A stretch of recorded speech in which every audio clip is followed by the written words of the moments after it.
যত যাই হোক, অবৈধ অনুপ্রবেশকর যাই হোক, হত্যা কোনো চূড়ান্ত একটা সমাধান হতে পারে না। তো সেই বিষয়ে আমাদের এটা অব্যাহত থাকবে এবং আরো একটি যদি হয় আমরা আরো কঠোর অবস্থানে যাব। সীমান্তে হত্যার বিষয়টি এটা আমাদের প্রায়োরিটি 1 এজেন্ডা ছিল এবং গতকাল সন্ধ্যা থেকেই এই এখন পর্যন্ত বিএসএফ এর সদর দপ্তর থেকে শুরু করে যেই জায়গায় এই হত্যাটা হলো সর্ব জায়গায় আমরা অত্যন্ত জোরালো প্রতিবাদ জানিয়েছি এবং এটা এই কনফারেন্সের পরেই কিছুদিন মনের মধ্যেই এই জিনিসটা অনাকাঙ্ক্ষিত বা দুঃখজনক হলেও আপনারা হয়তো জানেন যে সীমান্ত হত্যা যে এটি আসলে শূন্য লাইন থেকে ভারতের অভ্যন্তরে। আমরা আপ্রাণ চেষ্টা করছি আমাদের এই অবৈধভাবে যেন ভারতের অভ্যন্তরে কেউ প্রবেশের চেষ্টা না করে। তবে আমরা অত্যন্ত জোরালো, শক্ত এবং কড়া ভাষায় প্রতিবাদ জানানোর পরে আমরা কিছু ছবিও পেয়েছি যে এখানে সংঘবদ্ধ প্রায় 15-20 জনের একটি দল তারা অবৈধ অনুপ্রবেশ করছিল। বিএসএফ বাধা দেওয়ার পরে দুই পক্ষের মধ্যে একটা সংঘাত হয়। সেই সংঘাতে একজনকে রাবার বুলেট ফায়ার করে যেটা তার পেটে লাগে এবং দুর্বল স্থানে রাবার বুলেটও হত্যা করতে পারে, মানে হত্যা ঘটাতে পারে।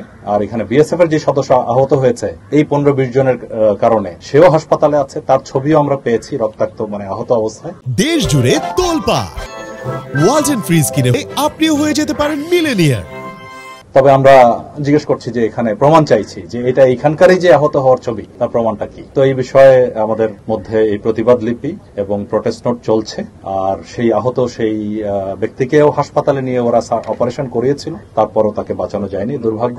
বাট আমরা বটম লাইন হলো ভেরি ক্লিয়ার মেসেজ আমরা বলেছি যে এটা কোনোভাবেই কাম্য নয় এবং এটা মেনে নেওয়া যায় না। এবং এটা যদি মেনে নেই তো ভবিষ্যতে ভারতীয় অনুপ্রবেশ যারা করে তো তাদের প্রতিও তো আমরা সুন্দরভাবে নিয়মের মধ্যে আমরা যে তাদেরকে গ্রেফতার করে হস্তান্তর করি সেটা কতটুকু আর করা যাবে। আমাদের এদিক থেকে যত যাই হোক, অবৈধ অনুপ্রবেশকর যাই হোক, হত্যা কোনো চূড়ান্ত একটা সমাধান হতে পারে না। তো সেই বিষয়ে আমাদের এটা অব্যাহত থাকবে এবং আরো একটি যদি হয় আমরা আরো কঠোর অবস্থানে যাব। এটা আপনাদেরকে আমি আশ্বস্ত করতে চাই। আর একই সাথে আপনাদের সবারই আমাদের চেষ্টা থাকবে যাতে অবৈধভাবে কেউ যেন ওইদিকে না যায়। আমরা আপ্রাণ চেষ্টা করছি, প্রশাসন চেষ্টা করছে, স্থানীয় সবাই চেষ্টা করছে। তারপরও একটা কিছু কিছু ব্যক্তিকে আমরা ওই জিরো লাইন অতিক্রম করা থেকে বিরত রাখতে ব্যর্থ হচ্ছি অনেক সময়। বাট আমরা এই দুই দিকেই চেষ্টা করে যাবো। এক হলো বিএসএফ এর সাথে, আরেক হলো মানবাধিকার অর্গানাইজেশনের মাধ্যমে, তৃতীয় হলো যে কেউ যাতে ক্রস না করে। দেখুন, আপনারা একদিকে বলছেন আরাকান আর্মির জন্য সীমান্তে একটু আতঙ্কে আছে লোকজন, তো আবার আরাকান আর্মি যেন কিছু করতে না পারে। অন্যদিকে যদি আমরা যেটা কোনো একটা যে আরএসও আরসা বা যা বলেন ওইটা যদি কোনো কিছু হয় সেদিকেও আপনাদের মানে আমরা যে কোনো একটা স্ট্র্যাটেজি অবলম্বন করতে হবে। কারণ আমাদের মূল লক্ষ্য হলো আমাদের সীমান্ত যাতে নিরাপদ থাকে, সীমান্তবর্তী এলাকায়